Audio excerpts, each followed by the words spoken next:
M5782. Please introduce yourself. Hi, employer. I'm Kathleen Roque. I'm 32 years old.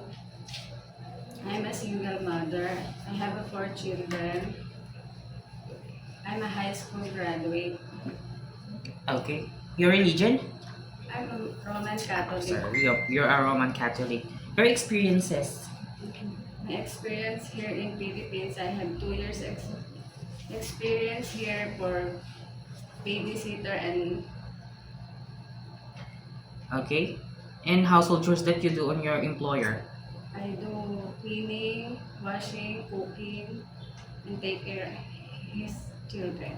Okay. So, since you have an experience taking care of a newborn, you know how to prepare a milk for a newborn baby, right? Yes, And you also have 4 children. You are the one who took care of them yes, since birth?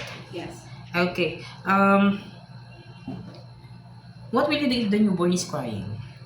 I check the diaper and I feed a milk Okay. and take a temperature. You will check the temperature. Okay. Why do you want to work in Hong Kong? I want to work in Hong Kong because I help my children for my expenses. Okay. And how long do you want to work in Hong Kong? How 2 long? years. 2 years.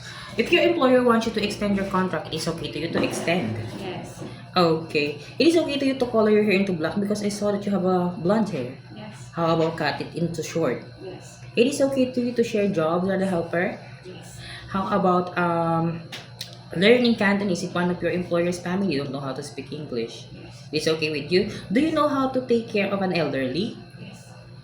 You know how. It is okay to you to take care of an elderly. Okay. My last question is, what will be your message for your future employer? My future employer, please hire me. I'm a trustworking. I'm a hardworking, Okay. and I'm a loyal. Okay.